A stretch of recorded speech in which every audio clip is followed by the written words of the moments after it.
सुबह ठीक 9:30 बजे का समय था और बेंगलुरु के एक विशाल ऑफिस के सामने लग्जरी कारों की कतार खड़ी थी।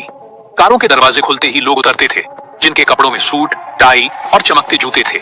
हर किसी के चेहरे पर तेजी से आगे बढ़ने और सफल होने की तीव्र इच्छा साफ दिख रही थी। उसी भीड़ में एक युवक बहुत शांत कदमों से चलकर ऑफिस के मुख्य गेट की ओर बढ़ रहा था। उसके कंधे पर एक पुराना बैग लटका था। कपड़े हल्के से सिकुड़े हुए थे और जूते इतने घिसे हुए कि लगता था कई सालों से चलते आ रहा है। उसका नाम था राहुल।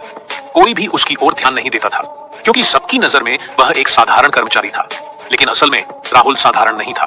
वह उस कंपनी का असली वारिस और भविष्य का मालिक था। विदेश में पढ़ाई पूरी करके वह हाल ही में भारत लौटा था और एक बड़ी कंपनी में इंटर्नशिप भी कर चुका था। लेकिन उसने अपनी पहचान छिपाने का फैसला किया ताकि यह जान सके कि अगर उसे कंपनी की जिम्मेदारी लेनी है तो सबसे पहले उसकी टीम कैसी है, कौन ईमानदार है, कौन चापलूसी करता है और कौन अपने पद के अहंकार में मानवता भूल गया है। इसी उद्देश्य से उसने एक साफ सफाई कर्मचारी का भेष धारण किया। हाथ में झाड़ू लेकर कमर झुकाए वह ऑफिस के अंदर प्रवेश कर गया। गेट पार करते ही उसे तेज कदमों की आवाज सुनाई दी। एक महिला हाई हील्स पहने उसकी ओर तेजी से बढ़ रही थी। उसका नाम था प्रीति और वह कंपनी की असिस्टेंट मैनेजर थी। वह कठोर स्वभाव वाली और अपने अधीनस्थ कर्मचारियों पर सख्ती करने के लिए जानी जाती थी। राहुल को देखते ही प्रीति की आंखें सिकुड़ गईं।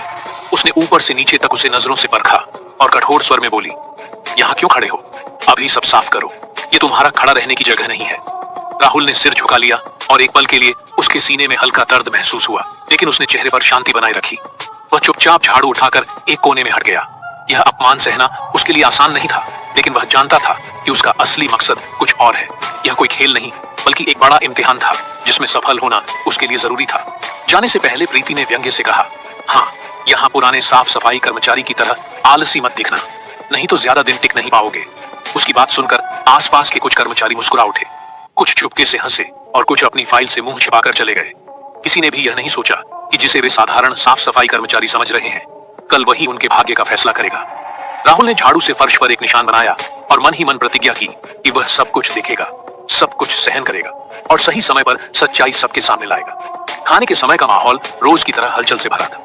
कुछ कर्मचारी जोर जोर से हंस रहे थे, कुछ हाथ में कॉफी का मग लेकर गपशप कर रहे थे। राहुल चुपचाप झाड़ू लेकर एक कोने में सफाई के काम में जुटा था।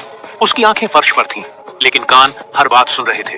अचानक एक महिला जोर से हंसकर इशारा करके बोली, अरे देखो, नया साफ सफाई कर्मचारी एकदम देहाती लग रहा है। लगता है जिंदगी में पहली बार किसी बड़े ऑफिस में आया है। उसके पास बैठी एक और लड़की तुरंत बोली, हाँ, लगता है लिफ्ट का बटन दबाना भी नहीं जानता। उनके साथ बैठे एक और कर्मचारी ने और अपमान जोड़ते हुए कहा, कल फिर से हमारे साथ कैंटीन में खाना मांगने ना आना। सबकी हंसी एक साथ गूंज उठी। माहौल में घृणा और अहंकार की गंध फैल गई, लेकिन राहुल ने सिर नहीं उठाया। उसके होठों पर एक हल्की मुस्कान थी। वह मन ही मन सबके चेहरे याद कर रहा था। वह जानता था कि ऐसे पल ही असली परीक्षा है, जहां इंसान का चरित्र समझ में आता है। वह सबके असली रूप को मन में उतार रहा था। कुछ देर बाद सब अपनी हंसी और कॉफी का मग खत्म करके खाने के कमरे से चले गए। राहुल अभी भी सफाई के काम में लगा था। उसके अंदर कहीं गुस्से की चिंगारी जल रही थी, लेकिन उसने अपने मन को शांत किया। वह जानता था कि अगर वह भावुक हो गया तो उसकी पूरी योजना बर्बाद हो जाएगी। उसे धैर्य और समझदारी से आगे बढ़ना होगा। सायंकाल ढल रहा था। ऑफिस के बाहर एक चमकदार लग्जरी कार रुकी। राहुल ने दूर से देखा कि प्रीति फोन पर बात करते हुए कार में सवार हो रही थी। उसके चेहरे पर अहंकार और दिखावे की झलक साफ थी। उसकी फोन पर कही बात राहुल के कानों तक पहुंची। हाँ हनी, आज रात मुझे किसी 5 स्टार रेस्टोरेंट में ले जाओ। किसी सस्ते कैफे में मैं नहीं जा सकती। राहुल ने एक पल के लिए उस दृश्य को ध्यान से देखा, फिर आंखें नीचे कर ली। उसके मन में एक ही विचार आया कि यह अहंकार ज्यादा दिन नहीं चलेगा। सत्ता और पद हमेशा इंसान को नहीं बचा सकते। एक दिन सच्चाई सबके सामने आएगी। राहुल शांत कदमों से ऑफिस से बाहर निकल गया। सायंकाल की ठंडी हवा उसके थके शरीर को छू गई, लेकिन उसकी आंखों में एक दृढ़ संकल्प की चमक थी। यह एक लंबे खेल की शुरुआत थी, जहां हर झूठ, हर अहंकार और हर अन्याय का पर्दाफाश होना था।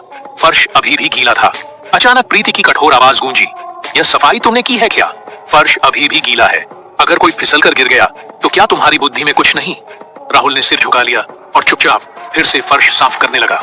आसपास खड़े कुछ कर्मचारी एक दूसरे की ओर देखने लगे। किसी के मन में शायद थोड़ी सहानुभूति आई, लेकिन किसी ने मुंह खोलने की हिम्मत नहीं की। उन्हें पता था कि प्रीति के सामने बोलना मतलब अपनी मुसीबत बुलाना है। सबने आंखें हटाकर अपने काम में लग गए। इन दिनों राहुल की मुलाकात हुई एक पुराने साफ सफाई कर्मचारी विजय से। विजय कई सालों से कंपनी में काम कर रहा था। वह एक साधारण और सीधा इंसान था, कम बोलता था, लेकिन उसका मन बहुत साफ था। वह हमेशा कड़ी मेहनत करता था और किसी से झगड़ा नहीं करता था। कर्मचारी अक्सर उसका मजाक उड़ाते थे। कोई उसे बूढ़ा साफ सफाई कर्मचारी कहता, कोई उसके कपड़ों पर तंज कसता, लेकिन विजय कभी कुछ मन में नहीं रखता था।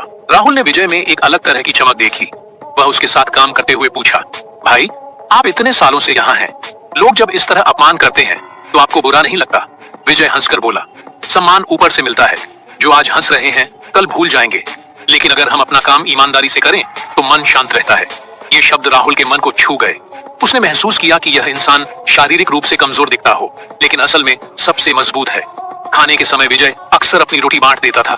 एक दिन उसने राहुल को आधी रोटी देकर कहा, ले बेटा तुम भी खा लो, मैं तो अकेला हूँ, मेरा चल जाता है। तुम जवान हो, तुम्हें ज्यादा ताकत चाहिए। राहुल की आंखों में हल्का पानी आ गया। उसने मन ही मन सोचा कि अगर कंपनी में किसी को सबसे पहले न्याय मिलना चाहिए तो वह विजय है। वह विजय के चरित्र की मजबूती और मन की कोमलता का कायल हो गया।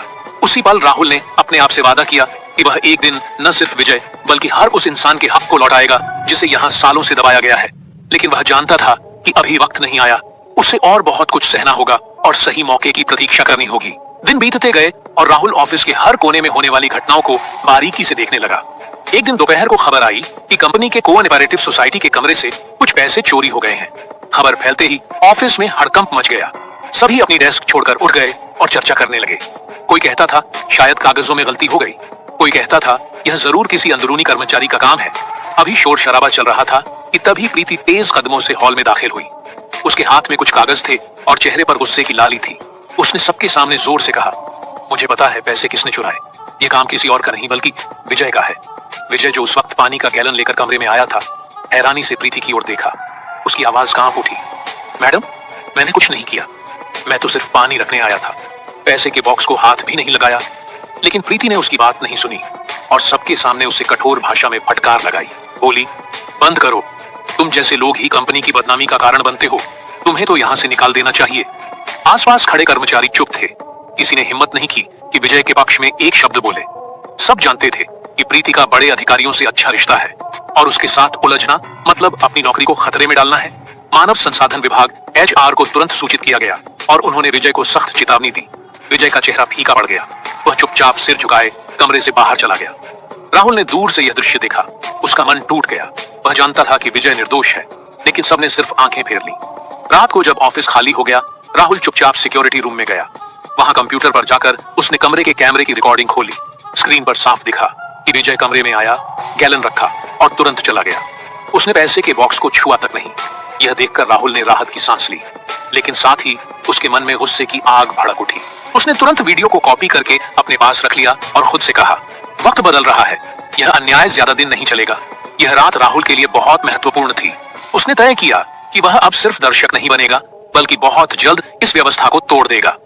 अगले दिन सुबह ऑफिस में एक अलग तरह की शांति थी। सब जानते थे कि कुछ बड़ा होने वाला है। ठीक उसी समय ऑफिस के मुख्य गेट पर एक काली लग्जरी कार आकर रुकी। कार से एक स्मार्ट युवक उतरा। उसके कपड़ों में चमकता सूट था, आंखों पर स्टाइलिश सनग्लास और चेहरे पर एक अनोखी दृढ़ता थी। सब हैरान होकर देखने लगे, क्योंकि यह युवक कोई और नहीं बल्कि राहुल था। लेकिन अब वह अपने असली रूप में था। ऑफिस के गेट पर खड़े गार्ड और अन्य कर्मचारी हैरानी से देखते रह गए। उनकी आंखें चौड़ी हो गईं, क्योंकि यह वही युवक था जिसे वे कुछ दिन पहले साधारण साफ सफाई कर्मचारी समझ रहे थे। राहुल शांत कदमों से अंदर गया। उसके साथ उसका पर्सनल असिस्टेंट भी था, जो हाथ में एक फाइल लिए तेजी से उसके पीछे चल रहा था। वे दोनों मीटिंग हॉल की ओर बढ़ गए। वह हॉल जहां कंपनी की सभी बड़ी मीटिंग होती थी, और आज वहां सबके लिए एक खास मीटिंग बुलाई गई थी। मीटिंग हॉल में सब एक एक करके दाखिल होने लगे। प्रीति एक बड़ी मुस्कान के साथ राहुल का स्वागत करने के लिए आगे बढ़ी, लेकिन वह अभी भी राहुल को नहीं पहचान पाई। उसने सोचा कि शायद यह कोई बड़ा निवेशक या विदेशी मेहमान है। प्रीति बोली, सर मेरा नाम प्रीति है, मैं असिस्टेंट मैनेजर हूँ, आपको इस कंपनी में स्वागत है। राहुल ने उसकी ओर देखकर हल्की मुस्कान दी। वह मुस्कान प्रीति के लिए अपरिचित थी, लेकिन उसमें एक मौन व्यंग्य था।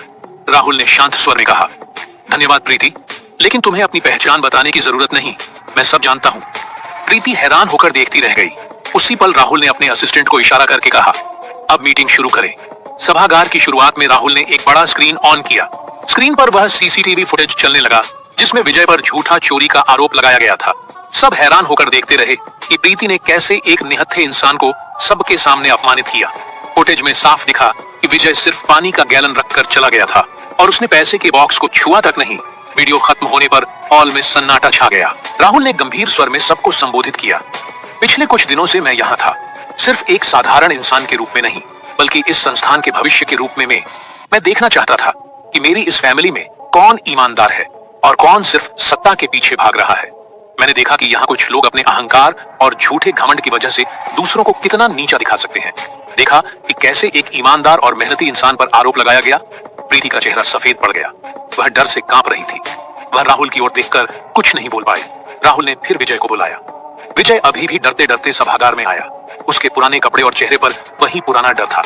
राहुल मुस्कुराते हुए उसके पास गया और बोला, भाई विजय, आज से आप इस कंपनी के लॉजिस्टिक कोऑर्डिनेटर हैं।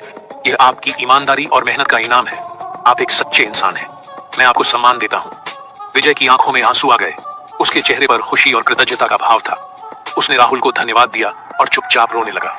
इसके बाद राहुल ने सबकी ओर देखकर कहा, जिनमें मानवता और ईमानदारी की कमी है, उनके लिए इस कंपनी में कोई जगह नहीं होगी। इसके परिणाम स्वरूप प्रीति को कंपनी से निकाल दिया गया। राहुल ने बाद में प्रीति से निजी तौर पर मिलकर कहा, जिंदगी यहीं खत्म नहीं होती, तुम्हें अभी भी बदलने का मौका है। अहंकार अस्थायी सम्मान देता है, लेकिन आखिर में सब कुछ छीन लेता है। फिर एक कार्ड देकर बोला, हमारे पास एक ट्रेनिंग प्रोग्राम है, अगर चाहो तो उसमें शामिल हो सकती हो, वहां से नई शुरुआत कर सकती हो। प्रीति तब समझ गई कि उसने क्या गलती की। उसकी आंखों में आंसू आ गए। उसने सिर झुकाकर राहुल को धन्यवाद दिया और चली गई। अगले दिन से सब कुछ बदल गया। कर्मचारी कंधे से कंधा मिलाकर काम करने लगे। उन्होंने समझ लिया कि इंसान की असली पहचान उसके पद, पैसे या कपड़ों से नहीं, बल्कि उसके चरित्र और मानवता से होती है।